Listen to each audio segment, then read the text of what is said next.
Hi, welcome to another edition of Shelter Tales. With me today is somebody very different. We started this program to help shelters and to place animals, but we have grown into giving information about wildlife, what to do, how to handle. And today I have my very first reptile guy on, Mr. Brian Kleineman, and he is from East Granby. He runs, where do you run? I have it down here somewhere, Brian. Give me Riverside Reptiles. Riverside Reptiles, Riverside thank Reptiles. you. That should have been in my first paragraph. It's down further. So welcome and thank you for coming today. Thank you very much for having me. And we're counting as snakes before they came in and when they leave, just to make we don't leave any here in the studio. But from your bio, I looked you up, and you're a naturalist, and that's how obviously you got interested in snakes. And from the time you were little, you were bringing snakes. Mom must have been real understanding. She was. I had very fortunate to have very understanding and great parents that definitely fostered my education. And my interests towards animals, especially snakes and creepy crawlies. But I've always been fascinated with all kinds of animals. Not just the reptiles, but not just the reptiles. I focused on them because a lot of people, it seemed to me that they're the most misunderstood type of animals. Absolutely.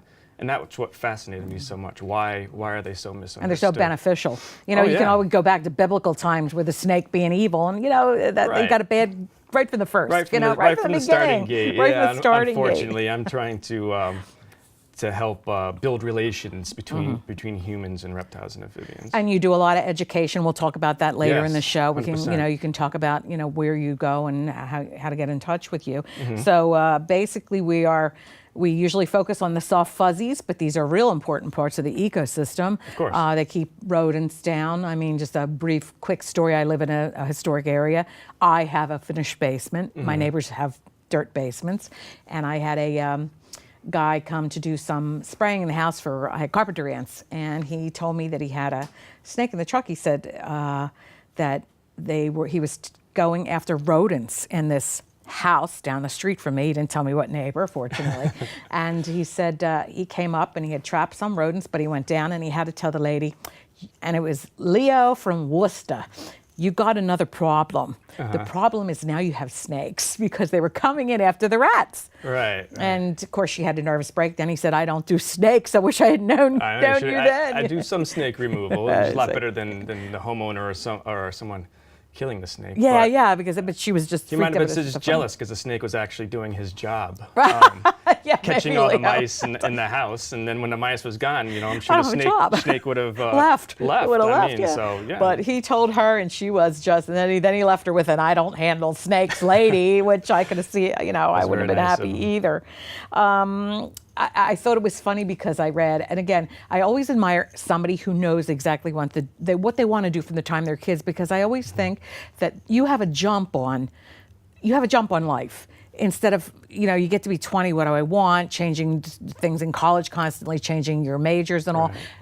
I think children that are focused on things have a much better start in life and a much better understanding of who they are.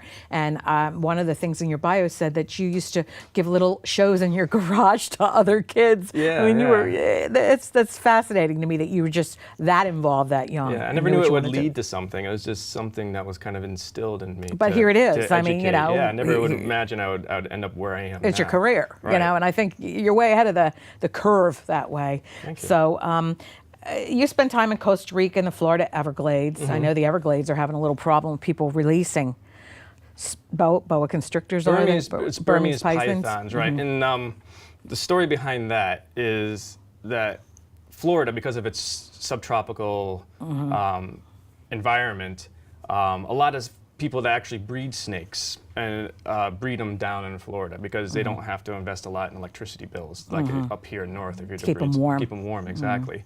And what happened, how the Burmese python epidemic happened, was that some breeding facilities got knocked out during a hurricane. And all these, a lot of Burmese pythons all at once got released in the same general area. And this happened back, they've been seeing them since the 80s. Yeah, the 80s. It just hasn't got a lot of publicity into the past, 5-10 years.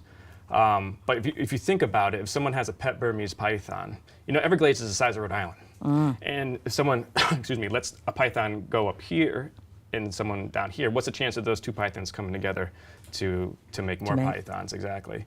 So, I'm sure, I'm positive some of the snakes down there are probably from some people releasing, but that's not what really started the problem. Not bad pet owners or people who thought they wanted them. I remember being down there and seeing, running along the side of the road, and I was taken aback, was an aardvark.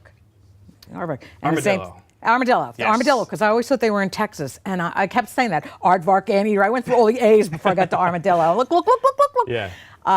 And the same thing, that it was a facility that got knocked out in the hurricane. Then or it could have been an aardvark. Then they're from Africa. No, it was an armadillo. You are right. Armadillos are native to Florida. I did not know. I thought it was Texas. I knew that they carry Hansen's disease sometimes. So I was wondering about that. Yeah, they're native to Florida, Georgia, along the Gulf Coast. I did not know that. into Texas. They're actually a nine-banded armadillo is a native species. Well, they were undermining house foundations because, again, are they considered a reptile or a mammal? They're a mammal. And they're a mammal? Okay. They're a mammal. Speaking of, I know that some snakes give live birth. Some give egg birth. Correct. What is the difference there? Because I did want to ask you that because somebody pointed that out to me. All right. Yeah. There's basically two types of ways snakes reproduce. One's a viviparity, or viviparous, and one's oviviparity, which is kind of a tongue twister to say. Viviparous is they give live birth. It's not necessarily like a placental birth, like a mammal. The babies are attached to embryos inside the mother. The mother kind of retains the eggs and gives birth all at once. And the babies when they come out, they're kind of in a thin membrane, and they break out of the membrane. Sometimes they hang around mom for a little while, but then they go off on their own. There's some snakes around here which are viviparous. Including both of our pit vipers, the timber rattlesnake, the northern copperhead, garter snakes, water snakes, brown snakes. That many, huh? I would have thought yeah. they were egg layers. Wow, Yeah. I didn't know that There's many. 14 species in Connecticut. Half of them are viviparous, giving birth to live young, and the other half, they lay eggs. Yeah. So we have 14 species. You named 2 of them are vipers, which are then poisonous. Pit vipers. Or pit vipers. Yeah. And does it hold always true that you can tell, not that a lot of people get real close to them, does it hold true that they have a more triangular head and their eye slits are different? Is that a sign of a... Yeah. If you didn't know you were looking at a copperhead or you didn't know you were going to a garter snake, Technically speaking, they do have a more triangular shaped head, but you can't always rely on that. And I'll tell you why, because there's some non-venomous species like garter snakes, water snakes, especially hog-nosed snakes. When they feel threatened, they flatten their heads out. And they look very triangular shaped. So you can't always rely on that. And as far as the pupil goes, the timber rattlesnake and copperheads, all pit vipers have elliptical pupils, kind of like a cat, goes up and down. Okay. Most people don't want to get that close to a snake's face to see if it has an elliptical pupil or not. And Come here, you little darling. Exactly. Let me take a look, right? And B, elliptical pupils, when they're dilated, they can look kind of ovalish or roundish. Okay. And there's, if you're not in Connecticut, there's some highly venomous snakes out there, especially members of the elapid family, like cobras and coral snakes that have round pupils. So later on in the program, when I introduce you to some snakes, we can, especially the copperhead, we can point out the key identification features on them. Okay. I had a friend from Texas, and they apparently have a lot of poisonous snakes down there, and he would tell me about wearing hip boots with metal in them, and he said no matter if you knew you were protected, when that strike comes, it sends you 3 feet in the air, and I can imagine that. So when snakes are ready to strike, I was running around the West Hartford Reservoir, and there was a snake in the middle of the road. And now looking back, it was probably that pug-nosed snake. Which one is that? The hog-nosed snake? Hog-nosed. Yeah, the hog-nosed snake. Could have been. He was curled up in the middle of the road, and I leaned in closer than I should have, and the doctor was running by, and he said, are you a snake person? I said, no, they just fascinate me. He said, do you know that even if you get struck by a non-poisonous snake, you have to go to the ER, which backed me up. He said, because of what they eat. They eat rats and things like that. And he says, I wouldn't be that close, but and then the thing just slithered away. But when they get ready to strike, do they all coil? And can they strike the length of their body, especially the poisonous snakes? Is that how that works? It depends. But let me dispel one thing that you mentioned is that even if you get bit by a non-venomous snake, you have to go to the ER. That's not true. Okay.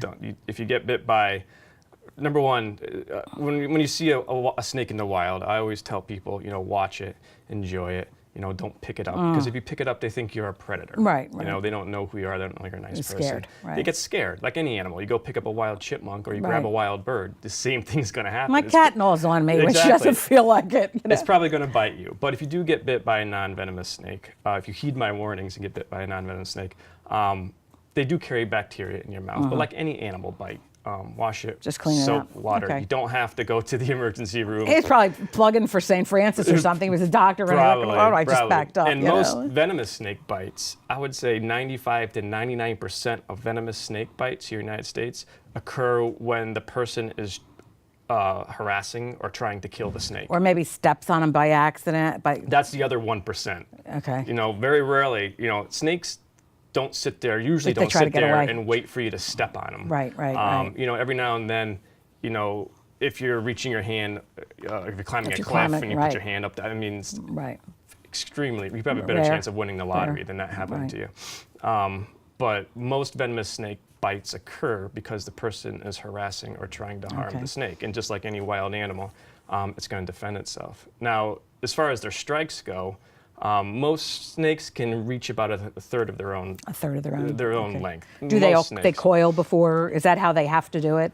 No, they can just open their mouth up and give you a if you're holding a snake, I've been working with snakes for over 20 years, and I've done research on snakes when I've had to capture wild snakes, and I've just been holding them, and they've just turned and just they don't like it, right? Bit. But non-venomous snake bite.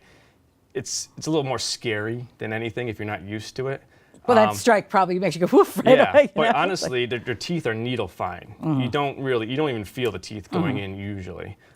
And it's just little tiny pinpricks in your arm. And they bleed a little bit because some snakes have anticoagulants in their saliva, like water snakes and black racers. And there's actually, probably most snakes have anticoagulants in their saliva.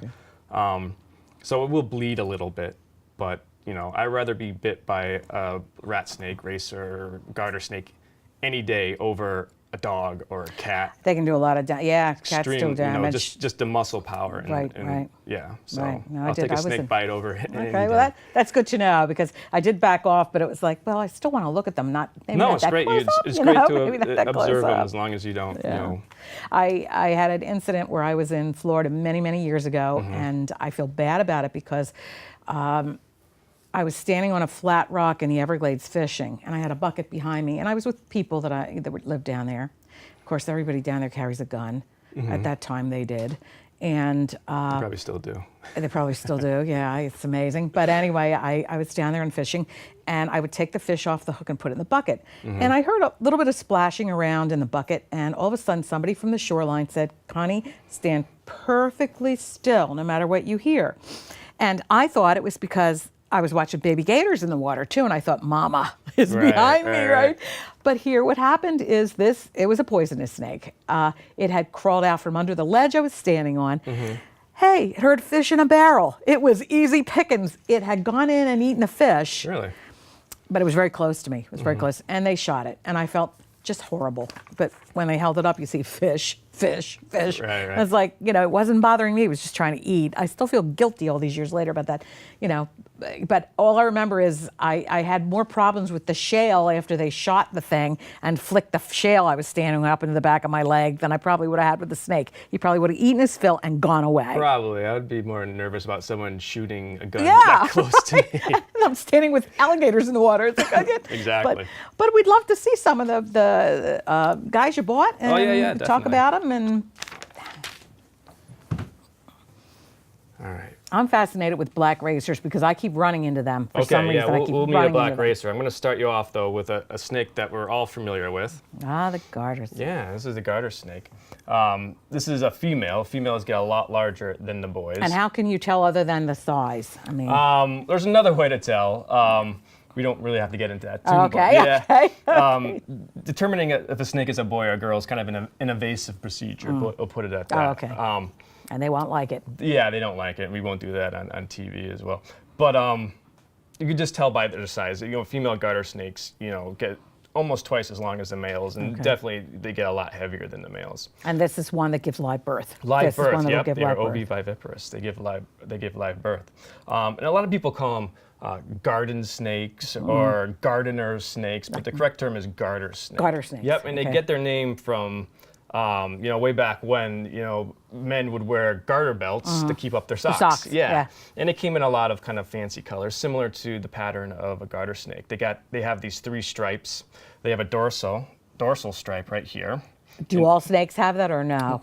Some other species of snakes have it. Okay. And they have some light stripes on the side, right above their ventral scales.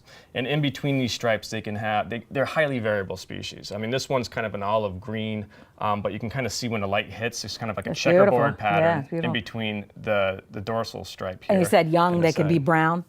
Young, they can be... The black rats and black racers. These, when garter snakes are younger, they're more usually vividly marked. Their pattern stands out a lot more. But they can, in between the stripes, they can be dark black, they can be brown, they can be olive green. In some garter snakes, they have red or orange a little bit. She's got some beautiful colors, like the lime green almost, and the rust colors. She's beautiful.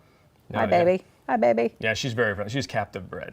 She's okay, so she's really used to people. She's used to people. As soon as she was born, she's seen people staring at her, so very used to people.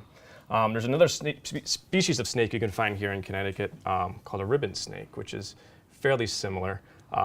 It's a species of special concern. It means there's not too many left of them. The state's keeping an eye on it. And why is that? Why are they going? Mostly habitat destruction.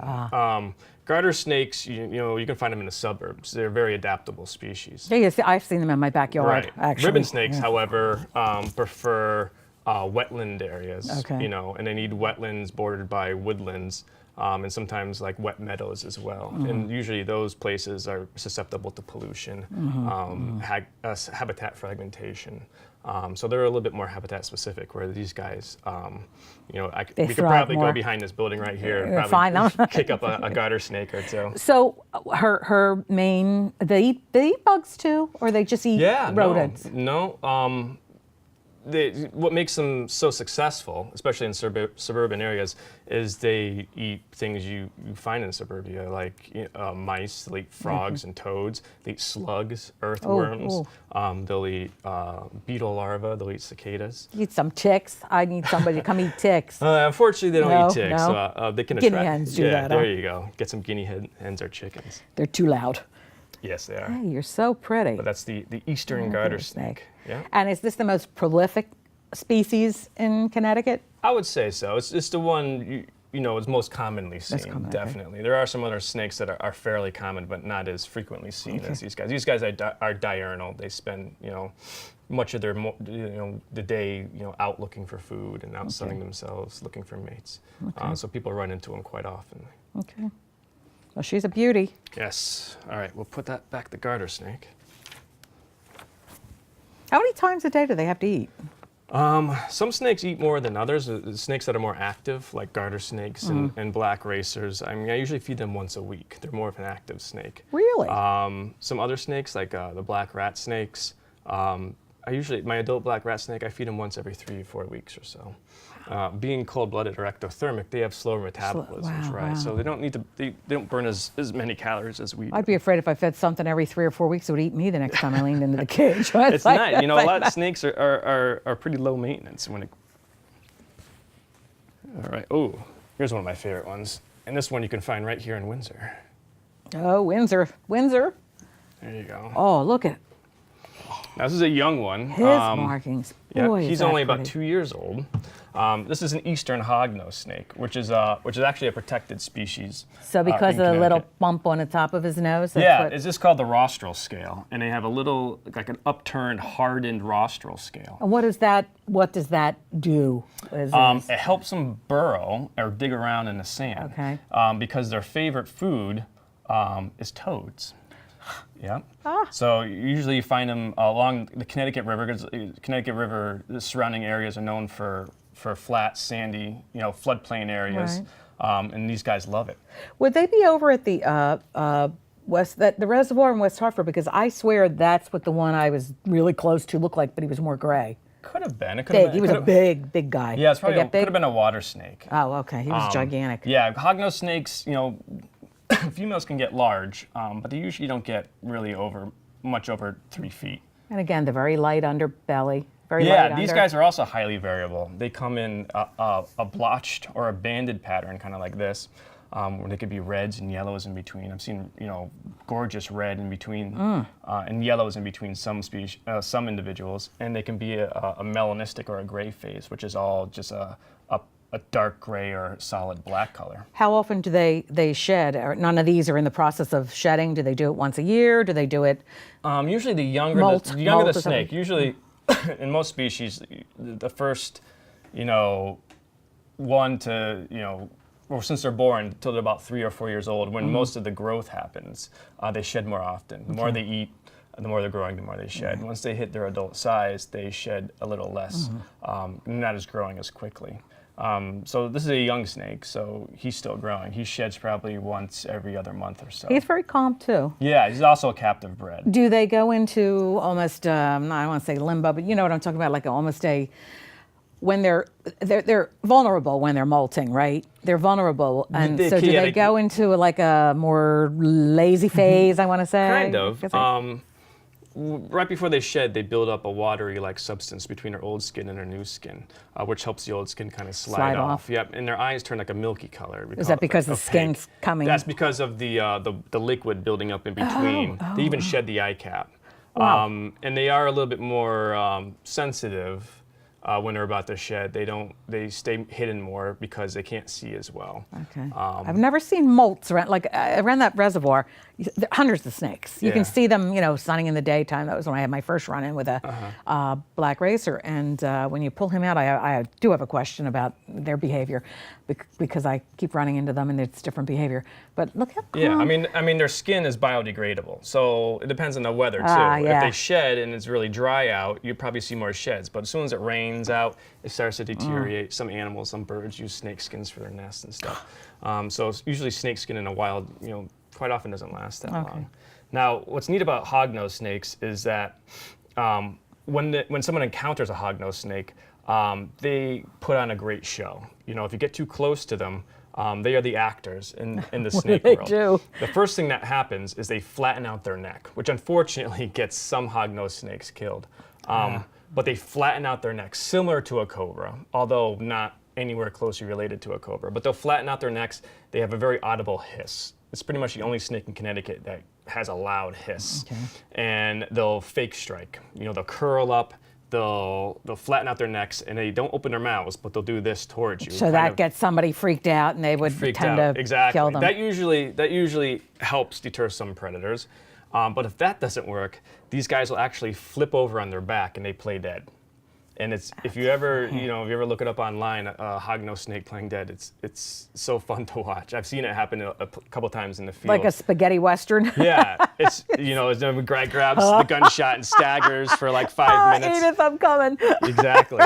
These guys will throw themselves over up, on their back. They writhe and they stick their tongues out, and they just. Well, if you're going to do that, why not do the best you can? And then they just let go. And anybody looking would think they really went through the death throes. Exactly. That's hilarious. If you've worked with hognose snakes and you know anything about hognose snakes, if one's playing dead, flipped over on its back, and you flip it right side up, it will continue to flip itself over on its back. Yeah, so that's one flaw. They haven't gotten that part down. The evolution hasn't taken them stay dead, exactly. stay dead. Oh, that's hilarious. But they're great actors. But she's beautiful. I said before, they do you can hold him. I'd love to hold him. He's very laid back. So is it him? I'm pretty sure. It's baby. a boy. Hi, baby. But these guys, I said before, they eat toads. And toads are poisonous. True toads have parotid glands. Oh, I did not know that. Inside the glands, there's a toxin called bufotoxin, which deters most predators. But hognose snakes have an immunity to that bufotoxin, so it doesn't really harm them.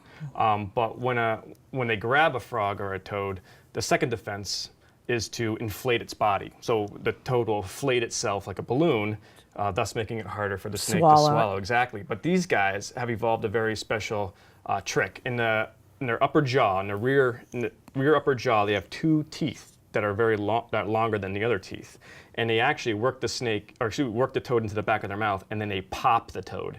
They use those long teeth to actually Like a pop. balloon? Exactly. Oh my They'll God. pop the toad, and then toad deflates.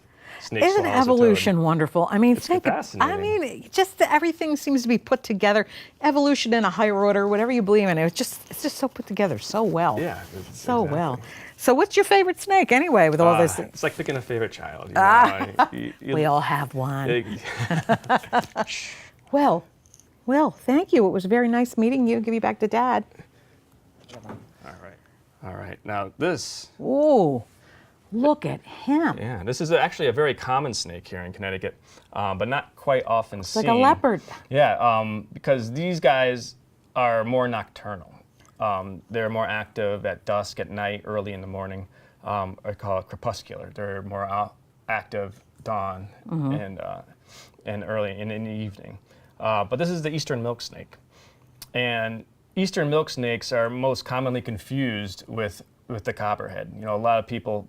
Because of their markings? Yeah, because they have kind of brownish Right. blotches on them. And I get many calls every year of people saying, there's, I have a copperhead in my yard, come and get it. I don't want to deal with it. And I always ask them, how do you know the snake is a copperhead? And they say, well, it has brown on it. It must be a copperhead. But there's 14 species of snakes in Connecticut, and out of the 14, 10 of them, as adults, have some color of the brown on them.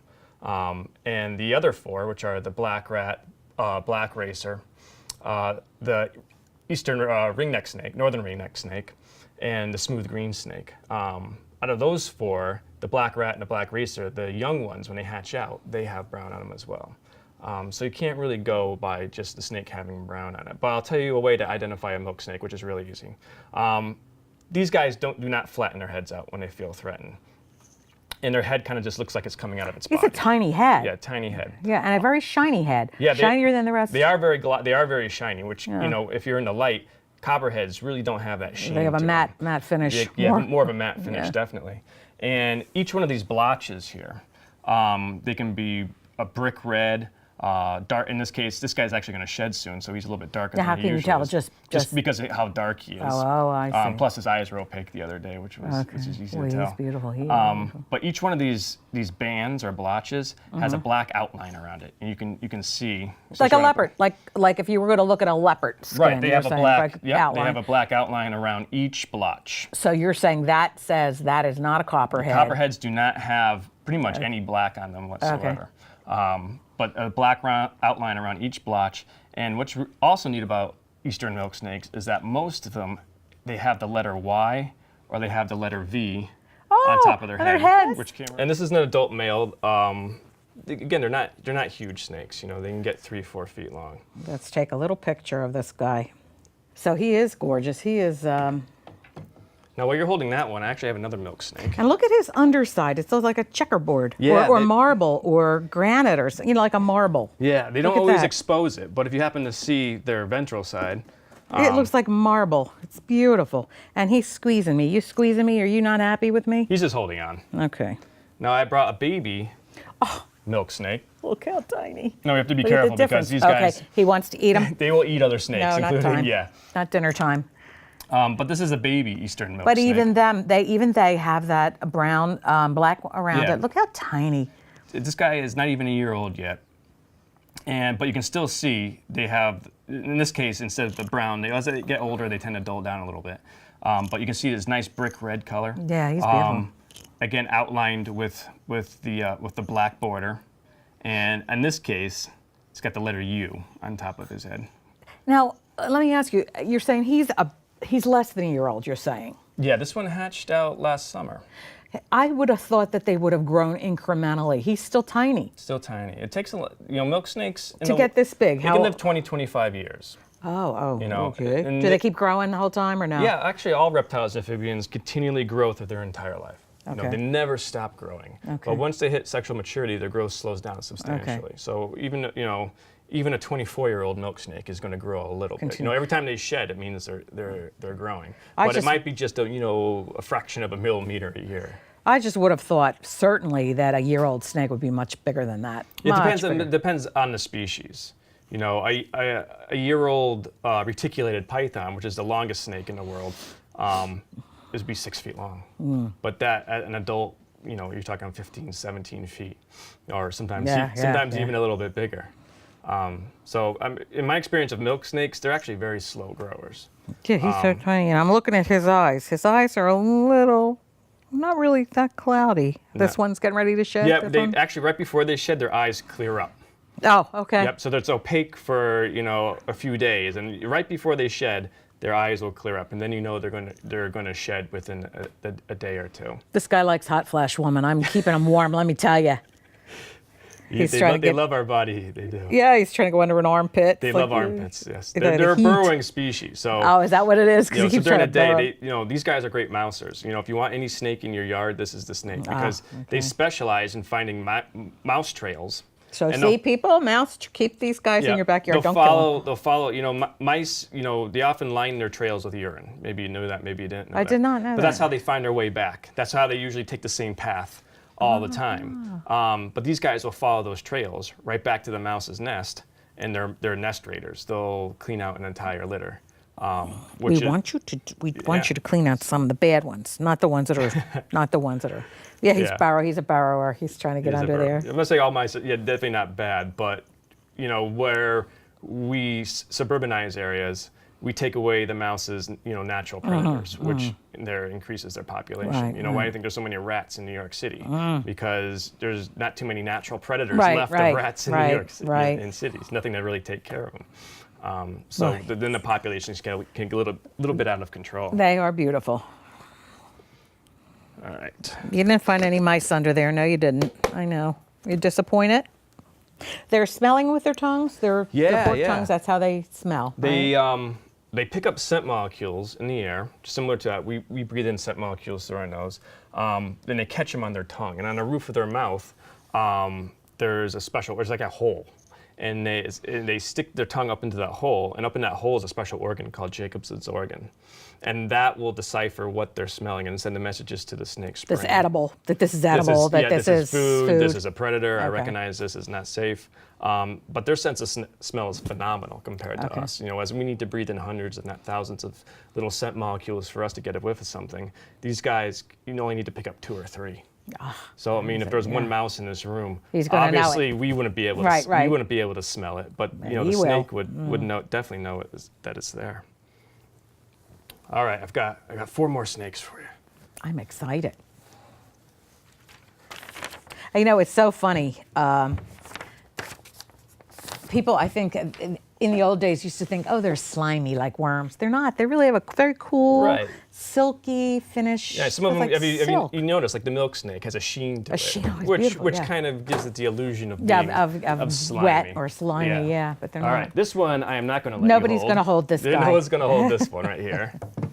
Is that good on the camera? I don't know if there's a glare on it or anything. So he's been sitting like that. I saw him the first time. Is he just curious? He's just trying to. He's also born in captivity, so he's used to seeing. How do you handle him though? You have to. Well, with special tools. You don't free handle. And before I talk more about venomous snakes, I'm allowed to have them because my company's an exhibitor in the eyes of the state. But obviously venomous snakes don't make good pets.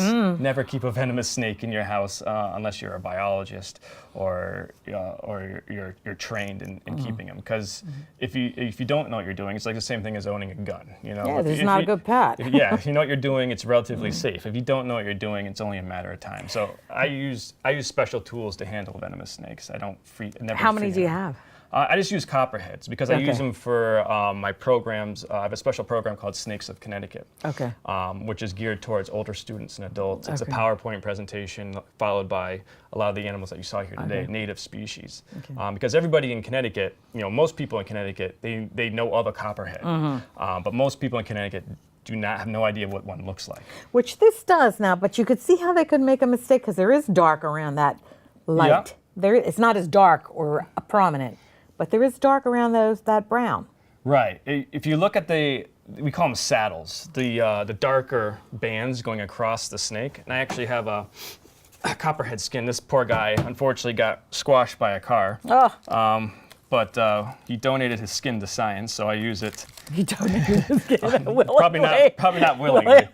But you can see right here, they have, it's like a bow tie. It's like an hourglass pattern going across, horizontally across their back. Some people say it's like a two Hershey kisses coming together. Yeah, that's what it looks like. Or it's like a saddle. But they all pretty much have these, sometimes the bands are broken a little bit, but they all pretty much have an hourglass pattern going across their back. Yeah, it's very pretty. And you can see that the snake has lots of brown in it, you know, lots of various colors of brown. But very, you know, there might be a little black or dark brown on the outside, but not oval or straight blotches like the milk snake. If you look on top of the snake's head, there's no pattern. There's no pattern. And that the milk snake had a very, very dark, that dark black, just looked like leopard. I mean, it's very dark. Do you remember reading years ago, speaking of back keeping venomous snakes, which we should not do, there's no reason to unless you are a biologist. A gentleman was being interviewed by The Current, and he had a python and he had a mouse, and he obviously had a mouse smell on his fingers, and the python attacked him in front of the reporter and squeezed him until he passed out. Do you remember that story? I think I remember hearing it. I don't think I've ever seen it. Like, oh my God, that's the biggest reason not to have those kind of animals around. You know, he just had a mouse smell on his fingers. Yeah, going back to their sense of smell is phenomenal. Yeah. So, you know, a huge mistake that some, especially python owners make is, you know, handling the snake's food, not washing your hands. That's what he did in front of a reporter. Yeah, and going in and holding your python because, you know, those are snakes that are, you know, any python 100 pounds or more is stronger than any human. So you can get yourself into some hot water. He got himself in hot water in front of her. Like, oh, geez, I can't imagine that story being reported, you know. But he's a little one. So how old is he? Now this is a copperhead. Yep, this one's a young one too. This one was born last July, actually. Okay. You know, since he's captive, you know, he's grown a lot more than his wild counterparts. Because his wild counterparts have been, you know, sleeping during the winter, hibernating during the winter. So this guy's been eating. And they all hibernate during the winter. They all snakes hibernate during the winter. Yeah, it's not like a true hibernation like some mammals like groundhogs do, and skunks and bears. Okay. But these guys they'll go below the frost line. Usually, especially copperheads, we call them dens. They'll go into a den area, which is usually a hollowed out area underneath the earth, where it stays around, you know, 50 degrees or so throughout the entire year. Where you mentioned there's only about 2 places that you can really find a lot of them in ridge areas in Connecticut. You want to talk about that? They're more native. You know, I don't like to give away specific areas where people find snakes because you know most people have good intentions and they want to go and observe snakes, but you know especially venomous snakes and especially snakes that are endangered species like the timber rattlesnake. I don't like to give out exact locales for them, but there's 2 ridges that go down vertically down through Connecticut. I mean, Connecticut really has no mountains. I mean, like northern New England or out west, but they prefer like basalt ridges. Okay, like if you ever go down 91, you know, like the ridges like just west of the Connecticut River, basalt ridges. And then there's a ridge that runs along the Connecticut, New York, up through the Massachusetts border to. Well, you find timber rattlers there mostly, I think. Yeah, there's a population of timbers in Hartford area, in Hartford County. Really? Which a lot of people already know about. And then there's some populations up in the northwest corner. I thought there was a population in Glastonbury because I remember reading about somebody doing some construction and lifting a boulder and getting frightened and dropping it on all these snakes. Yeah, that's the population that I don't really mind talking about because pretty much everybody knows about that population. Yeah. It's very well known. And actually, you know, developers have built houses right on top of rattlesnake dens, unfortunately. Which usually means death for all the snakes. Right, because they can't get. And people, you know, the unfortunate thing about, you know, Facebook and social media too. I mean, it's brought a lot of people together of the same interests. But unfortunately, it's kind of created like ecotourism areas in certain areas, especially like the Glastonbury population, because a lot of people are going in there, unfortunately. And these aren't bad people. They just want to see a rattlesnake. They want to photograph a rattlesnake. Are they endangered They're here? an endangered species. So yeah. would a developer have to, by necessity, now start saying, well, is there a population here? I can't build one. You can't build in the wetlands. Is there? Yeah, they look the other way. Unfortunately, the Connecticut laws on that are kind of lax. Ah, okay. And if it was a federally endangered species, it would have federal protection as well. But since it's just a state endangered species, doesn't afford it as much protection. Unfortunately. That's too bad. That's too bad because they are so beneficial. I mean, keeps the rodent population. And you can kind of see what I was talking about. His eyes are tiny, but if you look at him, he's in bright light right now, and they're kind of dilated. So they're kind of an oval. My shape. heavens, you hardly can see his little eyes. There you are, bud. And if you look in between, I know it's hard to see, especially, the camera wouldn't be able to see it, but in between the eye and the nostril, there's another little hole. If you look straight, yeah, I see. Is that a straight scent at gland? him, you can see there's a hole it's like pointing a pit, forward. little pit. That's Is that what a pit? That's what they call pit viper yeah. is? They can sense the heat of their prey to, I think, about 3,000th of a degree. I still like the guy that pops toads. That's kind of cool. That's very cool. Yeah. So, who do we have next? All right. He's calm. He's again, he sees my ugly mug every day, sticking my face to check on him. So he's used to you. He's used to us, but no doubt in my mind, if I was to cautious with him. Stick my hand in there, you'd be playing with fire. So still, you have to, just like a loaded gun, you have to respect it at all times. Never let your guard down. All right, let's see here.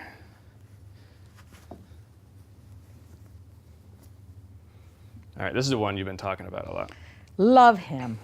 Love him. Yep, this is she's a little twitchy sometimes, and she's very fast. But that's the black racer. I know how fast they are. They are very quick. Yep, just don't get it wrapped up in your necklace. I don't want. Oh, okay.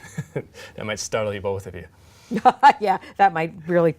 Yeah, she is fast. Very fast. Yeah. She's a couple years old. Okay, Dad, you can have her back because she's just a little too wiry for me. She is. I was fascinated. Two things with these guys. They're beautiful. I was somewhere I was walking, and I saw spread out, it's got to be, 4 feet, well, a little longer than her. Right. I saw spread out a black racer, and it put its tail. What stopped me from going near it is it put its tail under a pile of leaves and went like this, like it was like it was a rattler. Yeah. And then I thought that's mimicry. That they were mimicking a rattler, and they know to do that. Right. Well, actually, what's neat about snake evolution is that snakes started vibrating their tails before rattlesnakes evolved. So actually, rattlesnakes evolved on the Great Plains millions of years ago when there was, big ungulates like rhinoceroses and elephants and giant bison walking on the Great Plains. So these snakes obviously didn't want to be stepped on. So they started evolving hard keratinized scales, which turned into a rattle. But snakes, many species inherently will vibrate their tails if they feel threatened. Racers do it, black rat snakes do it, milk snakes do it, copperheads do it. So it's some species just inherently do it. I just thought, isn't that clever? Because we were walking, I guess, and we were thumping the ground, and when I looked over, it was like that's no, that's not a rattlesnake. It's black. There's no rattles. No rattle there, but it was doing that's exactly what it's doing. That's just a snake telling you. Stay away. Stay away. So we stayed away. Now the second time, within a week, I told you, I had a lot of experiences with these guys. Taken another walk, and my husband does not like snakes, grabbed me by the arm and jerked me sideways and said, watch out. It had been coming up a path, and it was right along the side of my sneaker. And when it realized that we were there and we saw it, it went up a baby sapling like it was surfing. I had never seen that before. So graceful, so fast. And then my husband says, my God, they can climb trees. So the rest of the walk, he's like this. But it was so beautiful. It just hung there. It just went up like a... Yeah, it quite often so beautiful. Black racers, especially if there's nowhere to hide, they'll shoot straight up a tree. I could not believe it. And they are very good. They're very good climbers. Is that the only species of snake that's a good climber? No, there's many species. But in Connecticut, black racers are good climbers. But black rat snakes are even better. We'll meet a black rat snake in a little bit. But there's two large black snakes you can find here in Connecticut. Black racers are actually very common in Windsor. They prefer fields or the edge of fields, or power line cuts is a great place to find black racers. Well, that's where I was actually. Yeah, and they get very long too. Black rats are known for being the longest species of snake and snake, but to be honest with you, black racers and black rats get about the same length, which is about 6 feet long. I was going to say, this looked like 5 feet long easily. Yeah, they get pretty long. Yeah. The best way to tell them apart is the black racer kind of has a black matte type finish, yeah. not as much sheen going on. And if you look at a black racer's head, they have huge eyes. Yeah, she's so calm. These guys are great visual hunters.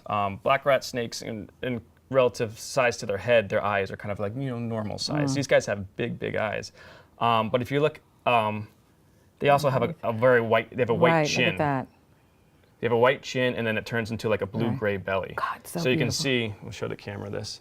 You can see they have a nice white chin, and then it kind of fades into like a bluish-gray. And you're saying the rat snakes don't have that? Yeah. Well, we'll look at the black. We'll look at the black rat snake as well, but it's a very obvious white chin to the snake. They all have such small heads, for what they eat. They've got small, tiny heads. Yeah. They have a very special bone in between their upper and lower jaw, upper lower mandibles, and there's like rubber band-like ligaments, which enable. A lot of people think snakes unhinge their jaw. There's really no hinge in there, but that extra bone and those rubber band ligaments allow for the expansion. Oh, I scared her. And they also have 2 lower mandibles. Unlike ours, we have one big solid one. They have 2 individual lower mandibles. Not only can they open their mouth like this and their skin will stretch, they can open up their lower jaws like this. So both ways, you're saying both ways. Both ways. So then they can kind of work their lower jaws and actually pull the prey item into their mouth, into their throat muscles, until the throat muscles take over and kind of help push the food down into their stomach. And how old do you say this one is about? That one is 2 years old now. Is she about, 3 feet long? 4 Yeah, feet? 3 feet. You can still tell this is a young snake because if you look at young black racers, if you look right here, right above the ventral scale, when I say ventral scales, I mean the bottom, they have little black spots. See all the little tiny black spots? Yeah. They're starting to fade. But as the snake gets older, all those little tiny black dots will eventually fade out. Now she has, I don't want to say pits, but is that just her nostrils? Those are her nostrils. Okay, so the pits have the nostril and then the thing back. The pit is a separate organ found in okay. pit vipers. That's in between the eye and the nostril. But she does have, all snakes have nostrils. Okay. They use them, just like us to breathe. Well, look at this with the figure 8, Yeah. so pretty. Well, you're one of my favorites, and I keep running into you, so I imagine there's a reason I keep running into you. Or you keep running into me. Yeah, they're great active. These guys will, they prefer to eat other snakes. And in fact, back when we thought, any snake was a good snake is a dead snake, which was the saying. The reason why timber rattlesnakes are endangered species is all because of humans. We humans settled Connecticut. We took out the cougars, we took out the wolves. We tried to take out the timber rattlesnakes, but thankfully there's still some populations of them left. But people knew that racers would eat baby rattlesnakes, small rattlesnakes. So what they would do is they'd catch these racers, as many as they can, and release them into a rattlesnake den. To eat the babies. Now, since they're not poisonous, how the heck? Oh, baby rattlesnakes. I was going to say, how the heck can they go up against something that is and come out okay? They have some immunity towards They do. hemotoxin to the pit viper. These guys have been known to eat copperheads too. Really? Wow. Which is fine if they're part of that population. Right. They've evolved with them. They have some balance to it. But if you take all these snakes and move them to a population where there's not a lot of them, then you got to wipe out one way or the other. Something's going to get wiped out. Exactly. Yeah. All right. This guy's been waiting to come out. He's that's a biggie. He's a little bigger. He looks it. He looks big and heavy.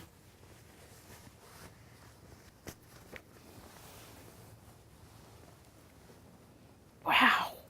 Now this is the black rat snake. He looks like he has gems under his body. It's just so beautiful. Yeah, and you can see he's a lot glossier. He's got that more sheen white. to it. He's got white in there. And some black rat snakes still have some white in between their scales. Some could be solid black. But if you saw in that black racer, a smooth matte finish. Also, black racers, they have smooth scales. You notice a very smooth finish to the snake. And if you look at each one of these individual scales, you see a little line going down. Yeah, you can feel it's bumpier. Yeah. It's called a keel.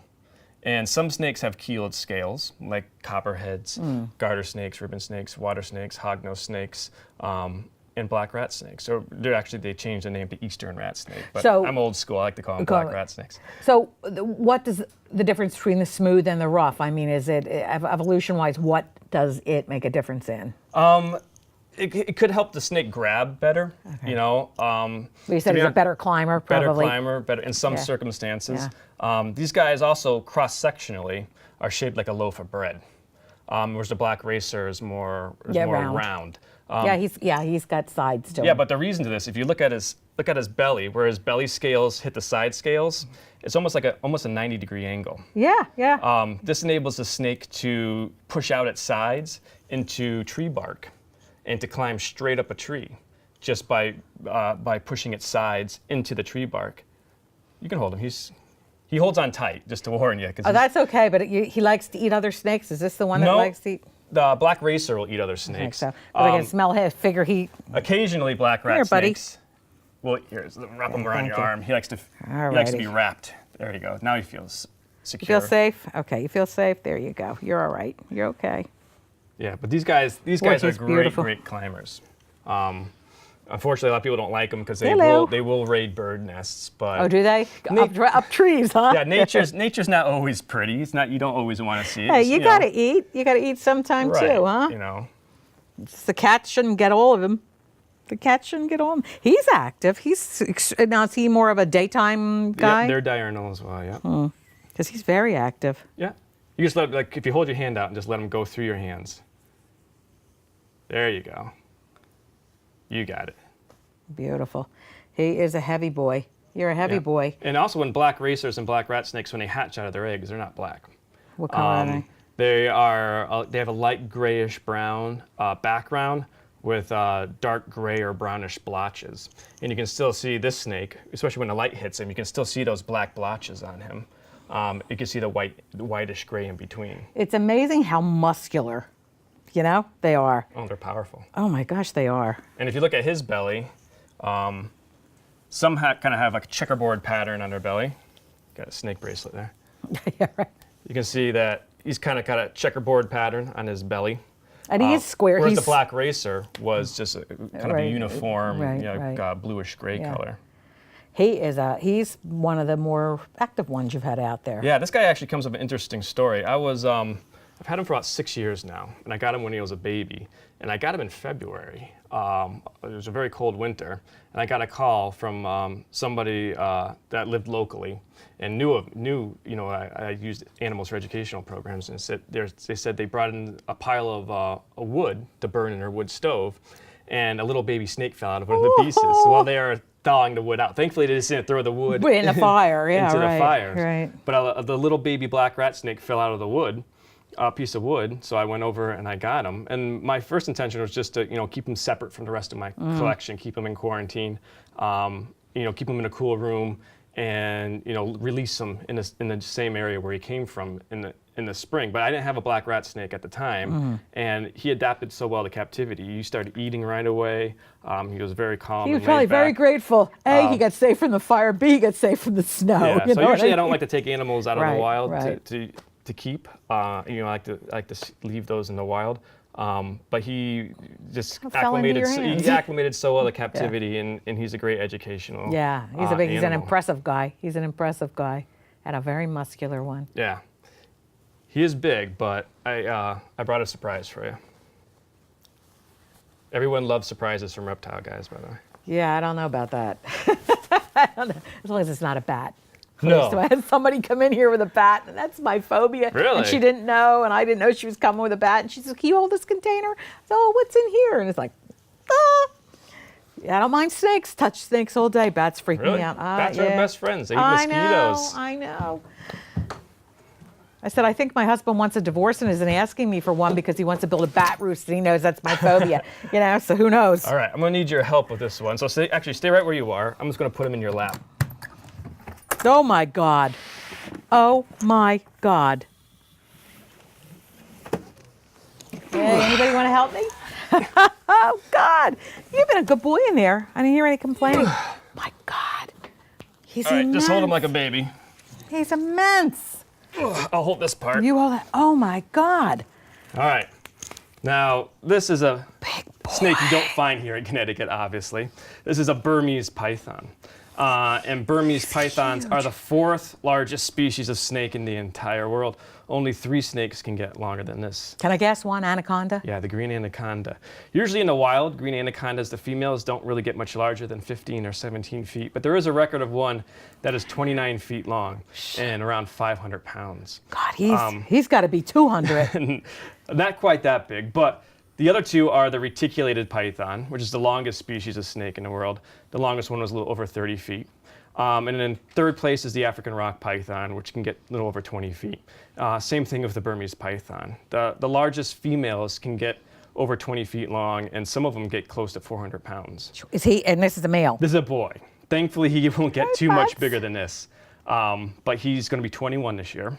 So he's got another good 9 or 10 years left in him. Now, when did you get him? When did he come into your life? I've had him for 17 years. When I first got him, he was emaciated. He was being kept by someone who shouldn't have been keeping snakes, exactly, or any pets there, actually. But he was in a small 20-gallon fish tank. He was 6 feet long, and underneath the fish tank there was heaters, and there was nowhere for him to go. So he had burns all over his belly. He had 2nd-degree burns. I treated him. I nursed him back to health. He ate right. He started eating right away.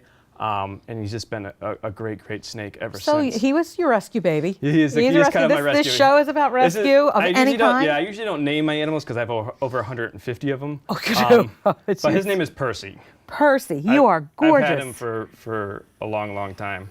How much do you eat, Percy, when you eat? He usually eats about 10 to 12 pounds of rats once a month. Good. So that usually equals 10 or 12 1-pound rats, yeah. You're doing good for the rat population. Yeah, and he's 13 feet long, and he weighs about 90 pounds, give or take 5 pounds, depending whether. Feels like 200. Well, yeah, whether he's eating or not depends, if he's a little heavier that day or not. And I'm going to ask you, how the heck do you weigh reptiles this big?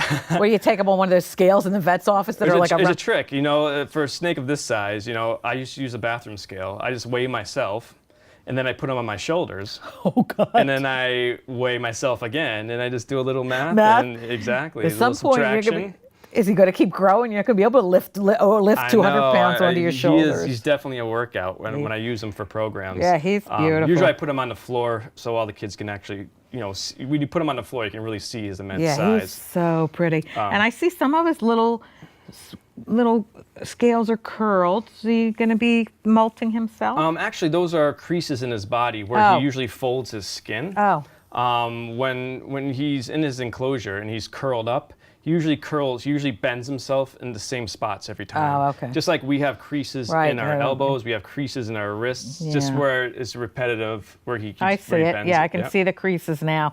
All you really first see is that the scales are rucked up a little bit, but I can see the creases now. That's completely normal, yeah. Yeah, you're a good boy. Yes. Hey, bud, you're beautiful. He's crazy. Actually, he's going to shed in the next week or so, too. That's one skin I'd like to see. Yeah, unfortunately, when they get this size, they don't shed in one big piece. Usually they don't. They shed it's a disaster in his enclosure when he sheds. It's just skin everywhere. My kids love to take it in for show and tell. Show and tell, yeah. They really scare the teachers a little bit. Well, he is gorgeous. Thank you for bringing him because I've never held one this close. I've never even seen one this close up. Never did. So tell us about your programs. Tell us about Riverside Reptiles. Tell us about what kind of programs you run. Where you go to run them and how people can get in touch with you. Awesome. This is my 13th year in business, and we provide educational hands-on learning experience for everybody at our programs. I do programs all the way from preschool to adult programs. I go to colleges and do a lot of Audubon groups as well. Oh, okay. But I really, I think by touching the animals and having that hands-on experience really engages the audience. So I encourage a lot of people to touch the animals when they have the opportunities. And it gives them, your understanding becomes greater. Exactly. That hey, this is just another, like I always say, another nation. We treat them good. Yeah. And he's such a calm boy. So do you have a Facebook page or do you have a website people can go to? Yeah, I have a website. It's real easy. It's riversidereptiles.com. Okay. And I do have a Facebook page. There's a link to that from my website. Okay. You can also contact me by phone. I have a business phone, 860-653-2535. Can you repeat that? 860-653-2535. Okay. Or you can email me at snake, SNAKETAT,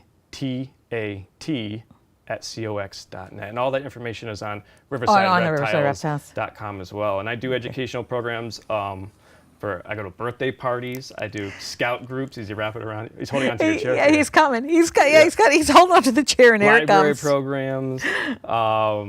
Anywhere where someone wants a fun and educational hands-on program. And if you go to my website too and click on upcoming events, you'll see where I'll be doing programs that are open to the public.